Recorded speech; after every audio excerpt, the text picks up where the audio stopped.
আসসালামু আলাইকুম। ভালোবাসা ফিরে আসে নীরবে। রবি জিনিয়ার সাথে বন্ধুত্ব এত বছর পরেও জীবন্ত। জিনিয়া, তুমি এখানে কোথায় উঠেছ? রবি: আমি দেশে আসলে শাওনের বাসায় থাকি। কলেজের পাশে রুমমেটদের সাথেও থাকে।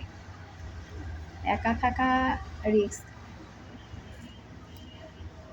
জিনিয়া: শাওনের প্রশংসা শুনেছি, তোমার সন্তান জানা ছিল না। রবি: অনেক ভদ্র, মাস্টার্স শেষ করেছে।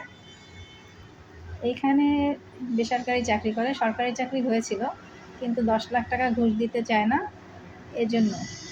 রবি: হ্যাঁ, এখানে একটা ভালো অফার আছে বিদেশের, প্রায় 50,000 টাকা বেতন। জিনিয়া: তোমার বিদেশে যাওয়ার দরকার কি, তুমি দেশে থাকো। রবি: বোকা, বিদেশে আমার কর্মস্থান, সেখানে তো যেতেই হবে। জিনিয়া: আমাকে নিয়ে যাও। রবি: তোমার ভগ্নিপতির ব্যবসা কেমন চলে? সেই বিয়ে শাদী করে ফেললে? জিনিয়া: ব্যবসা ভালোই চলে, কিন্তু আমার ভালোবাসা অসমাপ্ত রয়ে গেছে। রবি: তুমি চাইলে আমরা একসাথে সময় কাটাতে পারি। জিনিয়া: আমার তোমার সাথে দেখা করতে চাই।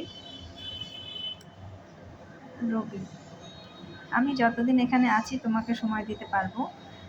রবি বুঝতে পারে জিনিয়া সাংসারিক জীবনে সন্তুষ্ট না। রবি: জমি জমা নিয়ে একটু ঝামেলা আছে। শাওন অবশ্য অনেকটাই গুছিয়ে ফেলেছে,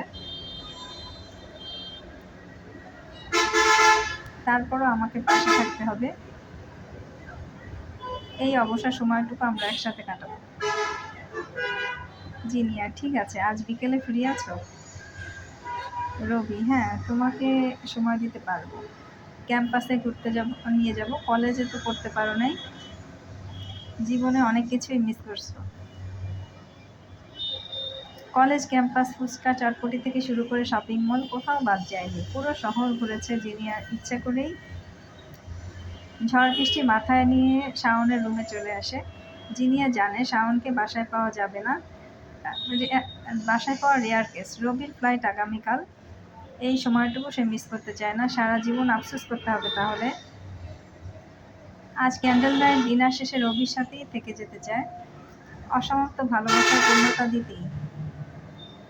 রবি মাঝে মাঝে জিনিয়ার সাথে সময় কাটাতে দেশে আসে।